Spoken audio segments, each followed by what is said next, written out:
Hello, good morning. Pizza 5, Biyernes ng 2024. Meron akong topic pero bago ko ipaliwanag yan tungkol sa pera, gusto kong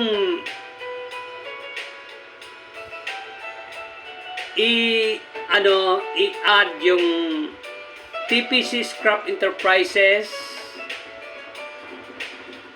ang paper and metal scrap buyer. Kung mayroon po kayong mga volume ng papel at saka bakal, pagdating sa papel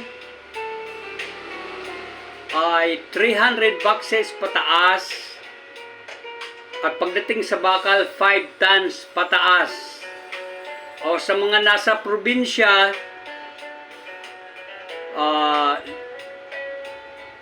Mindanao at saka Visayas, yung puno po ng 20 footer pwede na.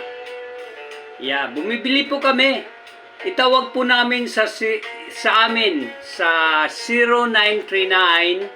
0939-555-4382. Hanapin nyo lang po si Kuya Jan para mag-assist po sa inyo, mag-schedule.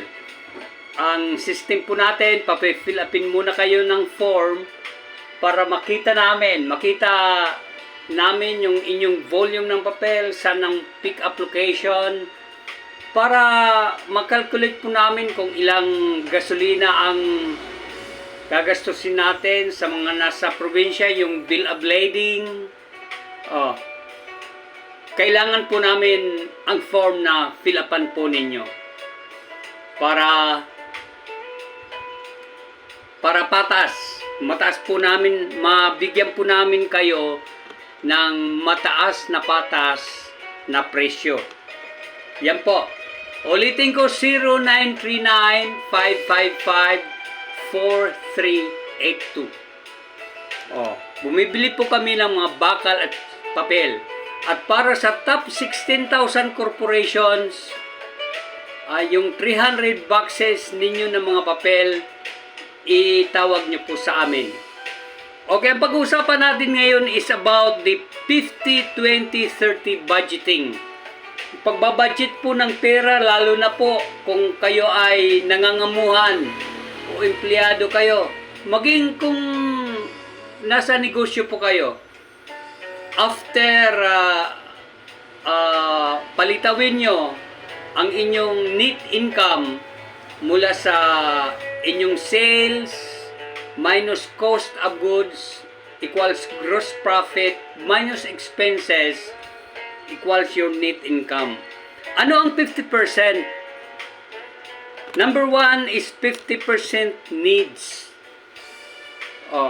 Budget, ang 50% po ng inyong kita, ating kita, ay ilagay po natin sa ating pangailangan. Anong mga pangailangan natin? Food, clothing, shelter, recreation, entertainment. Yan. Budgetin po natin ang 50%. Kailangan po ninyo yan. Saan naman mapupunta ang 20%? Para sa ating mga wants, yung gastusin natin sa jewelry. Noon, walang budget.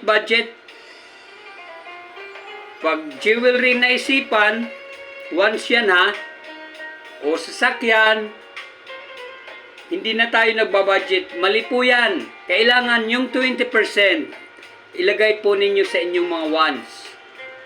Kung ihuhulog mo muna sa bangko, itala po ninyo sa inyong journal na 20% of your wants in the amount of kung magkano na, para madidetermine po natin ang halaga na sa mga bagay na gusto po natin. Pag hindi pa kasya, wag po tayo magpapabuyo ng ating damdamin.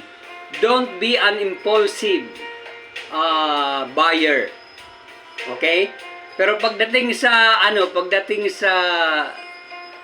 mga bilihin namin sa scrap, talagang inaano po namin yan. Wala po kaming utang, wala po kaming babayaran sa mga suppliers po namin kahit isang sentimo. Kasi kayo po ang mahalaga pagdating po sa trading ng mga scraps. Ano naman ang 20%? Ang 20% po ay savings. Importante po ang savings. Kasi papaano yun kung nangangailangan ka tapos wala kang naipon na halaga? Importante po ang savings sa bangko. Marami tayong mga pinaglalaanan yan. Kung hurot-hurot lang, alam niyong hurot-hurot, paubos-ubos na natin, na uubos ang ating budget. Okay? So, yan ang yan ang 50-20-30 budgeting rule. Isusulat ko mamaya sa comment section. I-click nyo lang ang comments. Tapos, i-tap nyo ang yung read more. Makikita po ninyo ang topic natin ngayon. Okay? Bago ko tapusin o isara ang ating topic, aking ipinaalala po ang gusto ng kaligtasan at mga biyayang kailangan sa buhay na ito. Habang naglalakbay po tayo, malapit na po ang paghukom. Tapos hindi pa po kayo nasa loob ng Iglesia ni Cristo, ay pumasok na po kayo. Pagmatyagan po ninyo kung alin ang kapilya na malapit sa inyong lugar, magtanong po kayo sa mga ministro at manggagawa o pumunta kayo sa pastor ng lokal para bigyan kayo ng manggagawa na magtuturo sa inyo ng mga leksyon papaano umanib ng iglesia. Kung hindi ako nagkakamali, 25 lessons ngayon ang iglesia at 6 na buwan ang pagsubok bago po kayo makapasok sa Iglesia ni Cristo. Pero wag po kayong a-absent. Mayroon po akong inaakay. Nag-a-absent po sa mga requirement o pulong panalangin ng bago bautismuhan.